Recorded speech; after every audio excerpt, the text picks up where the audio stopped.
બે આટલી જોરથી બ્રેક તો પેલા બાઇકમાં બી નહીં વાગતી જ્યારે ઢાળમાંથી ઉતરે છે, તો તારા પીપળામાં કઈથી વાગી ગઈ? હે બે એટલે કહું છું કે તમારા બાપાએ જો રાતે બ્રેક મારી હોત ને તો સારું હોત, પણ તમારા નસીબ હારા છે કે એ દિવસે રાતે ક્લચ વાળ તૂટી ગયેલો.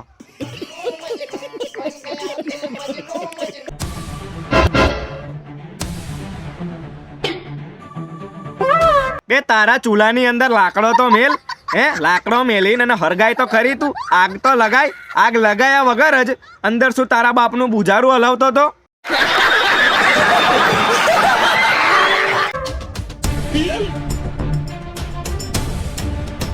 પેલો પીપળામાંથી ગોર ગોર ફરીને આવ્યો અને ઓની બાજુમાંથી લઈને પેલું ઉઠાવીને જતો રહ્યો, તો બી આ માદર પપ્પુને સંભળાયું ના. શું મને સંભળાયું ના? તારી કોનમાં ઉમરા ગાલેલા હતા તે તને સંભળાયું ના? હે બિરયાની બનાવતો હતો કે તારી ભાઈ ફળાવતો હતો?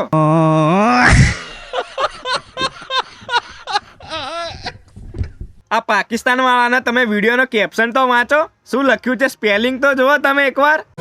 Oh my God! Wow! બૈરાની ચોરી, બિરયાનીની ચોરી નહીં, બૈરાની ચોરી.